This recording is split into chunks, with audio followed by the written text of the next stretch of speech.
Welcome again, everyone.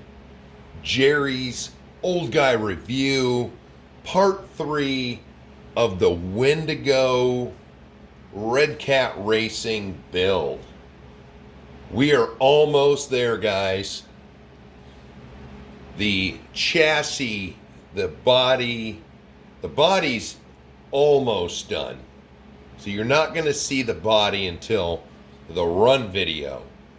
But the main chassis, the heart of the build is done.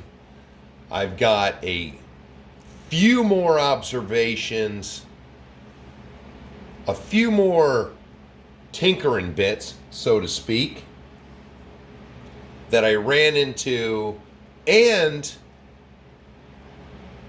not all Redcat's fault. We will start with the Hobby Wing Easy Run Motor ESC. Excellent little install. Speed control, very small. Nice fan on it. Even comes with an extra fan. But here is where I ran into an issue. There is an odd little nub on the end of the output shaft. Now, Redcat includes a very stout pinion gear, which, if you put it on this way, it won't sit flush on top of the spur gear. And if you do it this way, where it does sit flush, it's gonna barely have enough shaft to hold on to. So luckily, this is a 17 tooth, 32 pitch gear, and I happen to have a Traxxas one sitting around. So I swapped them out. It sits perfect now on the spur. Extra shaft sticking out. Perfect. It's just not as thick in the ass as the Redcat is. So that allowed it to fit in there perfectly. So now, in the part 2, we discussed the drive shaft angles. Well, now the truck's together. Let's see if we can get in there. Now that's the best I could do with the links, which it's a lot better, in my opinion, now than it was. The fronts, it took a little bit of tinkering with the front, but the front angle came out pretty good also. So the rear, I've got the bottom links all the way to the back, and the top links all the way to the front. Or no, bottom is all the way to the front, because you can see here, there's the mounting holes. I can't get in there, can I?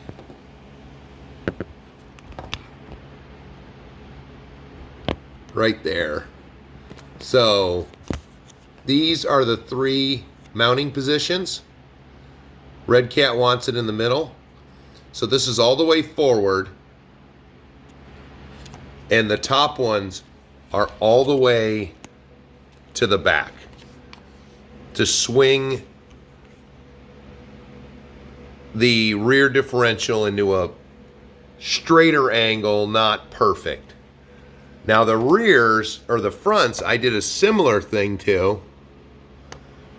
The bottoms are all the way to the back, but I had to leave the front link in Oh, that's right. You can't see it because it's in the way. I had to leave the front link in its position because once I tested it, full articulation, that drive shaft was hitting the bottom of the transmission. So I pulled it back out. I had it all the way forward. I pulled it back and put it in the middle. And now the angle's okay. And it doesn't hit on the transmission. Other than that, it has been excellent. Oh, there was one thing. So, Redcat gives you where they want you to put the shocks. Excuse me. This rear end already sits up high, and everyone was talking about the high center of gravity. So, this one I put in the very top hole above what they suggest, and once you rebound it, it still sticks up a little bit, but that seems better to me. The fronts were angled forward because they want you to put them in the center, the very bottom center. I moved it over to the very far right. So at least I like my shocks pretty straight up and down. So that was that. Oh, you probably can't tell in the light here. So no, it's a little bit sparkly. I did my bumpers with a weird paint job. My truck has really gotten a weird paint job, but I wanted it to be unique and different, and that will come out in the driving video. I still have some holes to drill. We'll discuss the body when we get to that next video.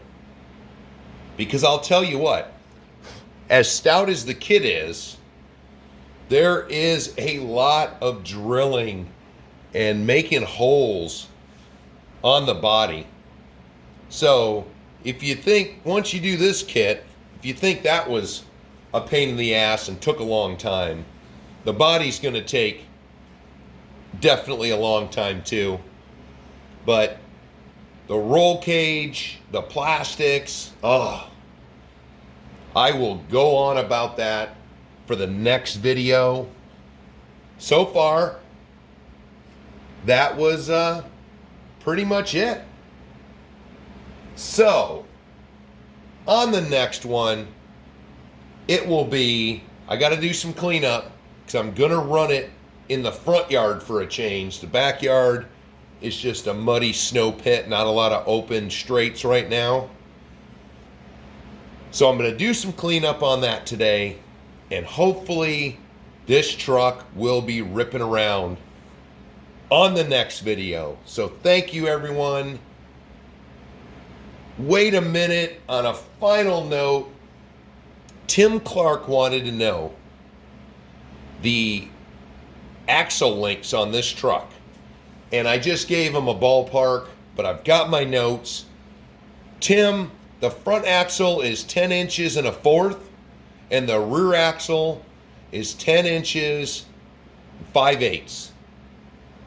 And let's do this. Let's get this notepad out of the way, and let me grab something.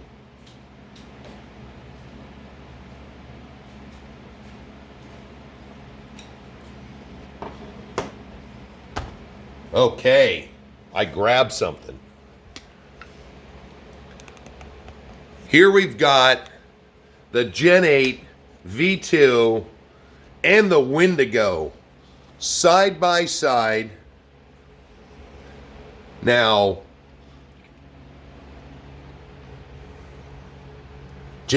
that's an extended rear end.